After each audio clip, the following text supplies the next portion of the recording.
Ladies and gentlemen, who is feeding Rigathi Gachagua with classified information?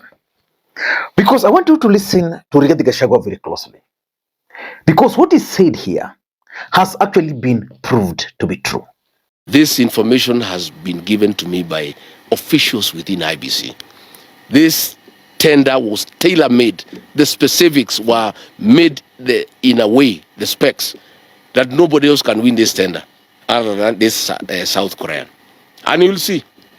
I'm told even the competitors have gone to the Procurement Appeals Tribunal to say, no, you cannot do specs that are tailor-made for a company.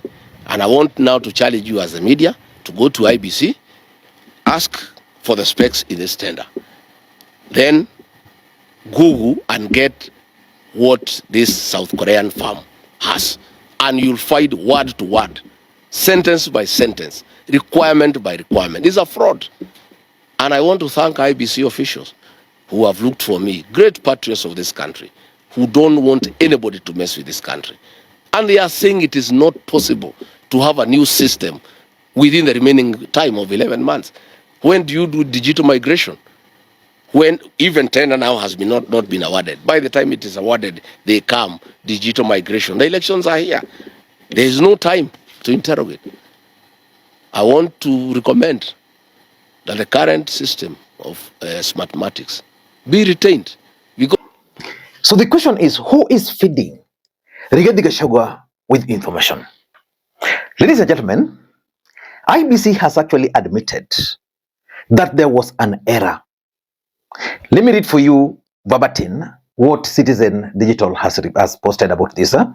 The Independent Electoral and Boundaries Commission has admitted that its tender for a new elections management system contains an error, with the commission revealing that it mistakenly required bidders to provide performance security equivalent to 20% of the contract price.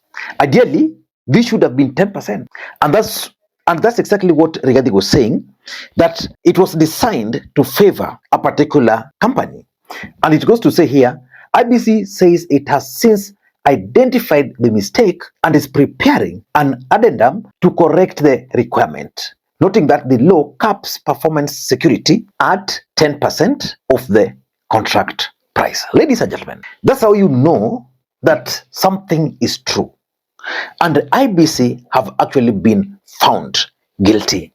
So in this video, I want us to talk about this explosive revelation by Rigathi Gachagua. You are all aware that Kenyans do not know is that the tender process and the result has already been preconceived and is awaiting rubber stamping to Miru Systems Company Limited of South Korea.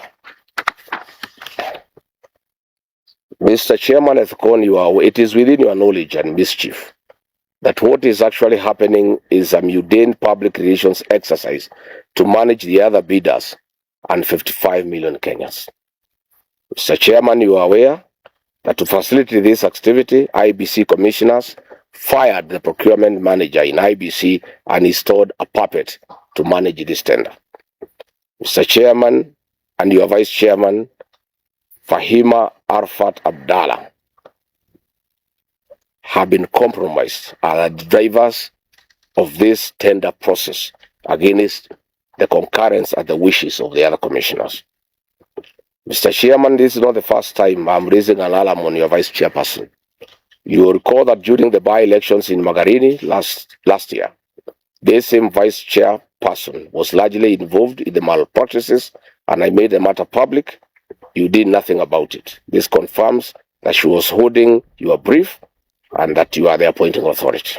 And let me ask you this question before we proceed. Do you think IEBC, as currently constituted, can preside over free, fair, and credible elections? Let me know your answers to that question. Because personally, my take are as follows. Number one, rigging schemes for 2027 has already begun. And that's why I keep on asking Kenyans, do you think IEBC can conduct free and fair elections? And how is the opposition prepared to thwart any rigging schemes? I'm not glorifying rigging. We live in this country, my friends. Elections were conducted the other day in Mbeere North. You know how the results went. Elections were conducted the other day in Olkalau. Were it not for the efforts of the residents, the results would have been different. So we are not living in a different planet. We are here. And even in the US, at some point, I think Donald Trump, when he was defeated, accused Russian government of messing up with his victory. So how do you rig elections? Elections in Kenya is normally a process from registration of voters, from the procurement of these kits, and of course during the result transmission, and even during the announcement. At all those stages, rigging takes place. For example, during registration, the way kits are distributed, the way kits are normally distributed can be skewed to favor particular areas and deny others that chance. But we're now talking of the ballot papers, where they're going to be printed. During the last election, because we followed it, there was Form 34A, which were printed twice. The same replica. So that's exactly what made it possible to rig elections. Because ODM made a mistake, or was it Azimio made a mistake of allowing IEBC to send the 2 copies to the ground. So that if one was used to rig, then you just throw it away, you pick another one. That's exactly what happened. And now that we are talking of ballot papers being printed in South Korea, and that tender is already predetermined, something is out of place.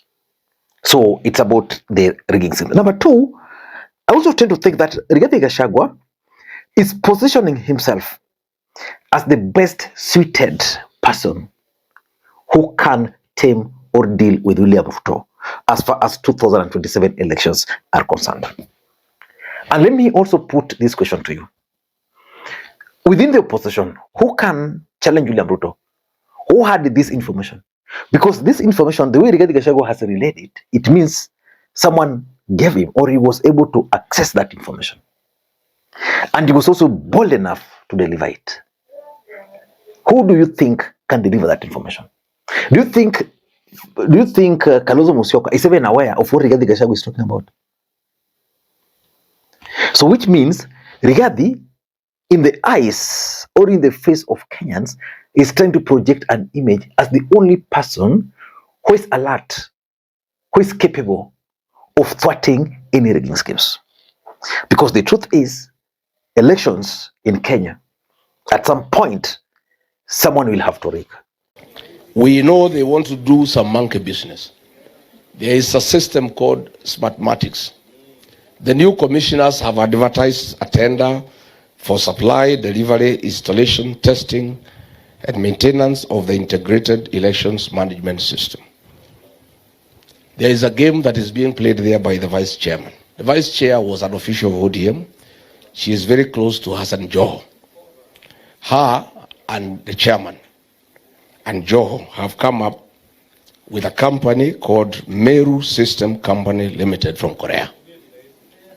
Yeah? Miru, M-I-R-U, System Company Limited from Korea. They made specs for this tender, tailor-made for this company. You know the way you make specs so that no other company can win. All the other competitors have gone to the Procurement Appeals Board. This company is from South Korea. And in all the elections it has participated, there was failure. 70%, 40%. I'll be giving all the details tomorrow to say we cannot accept this company. It's being pushed by the vice chair of IEBC together with Ethicon. Or someone will attempt to rig. And the only remedy is to stop that rigging. I'm seeing Rigathi positioning himself. Number 3 is about the intelligence network, which begs the question, who is providing Rigathi Gachagua with the intelligence? Because clearly that intelligence network of Rigathi Gachagua is wide. And will William Ruto be able to dismantle that network before the next election? Raila Odinga used to have intelligence, but I think this one of Rigathi is out of this world. It's beyond. Rigathi is getting very credible and is actually acting on them. During Raila's time, he would be told a lot of things, but then they never used to react. Rigathi is even alleging that the procurement officer was kicked out, which has turned out to be true. His network, intelligence, very wide. And I can assure William Ruto, as long as Rigathi will continue having access to the intelligence network, whether it's going to be the presidential candidate or whether it's not going to be a presidential candidate, he's going to deal with him. He's going to deal with you, Mr. President, ruthlessly. Rigathi is going to deal with you. And importantly, I think Rigathi is also laying the ground to reject the results. Yes, because at the end of the day, IEBC will have to declare someone as the winner. And who is that one? William Ruto is going to be declared the winner of the election. So Rigathi is finding some loopholes, which is actually exploiting with the view of laying the ground to reject. It will be easy to just say elections were stolen. Those ballot papers, no, we don't want them. Or to say someone has introduced ballot papers through Uganda. During the last election, there was this story that some ballot boxes were actually sneaked into the country through Uganda and they were ferried, I don't know to where. Those are normally strategies. And importantly,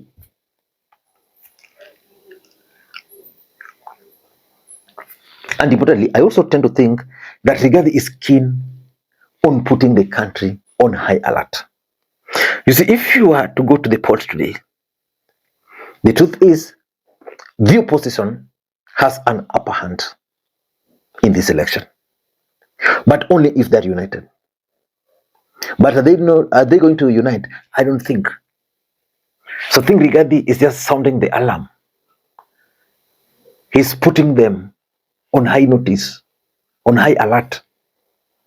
That's okay, we are trying, but this guy is up to something. I don't know what you think, ladies and gentlemen. Until next time, this is Lima Queen. Bye-bye.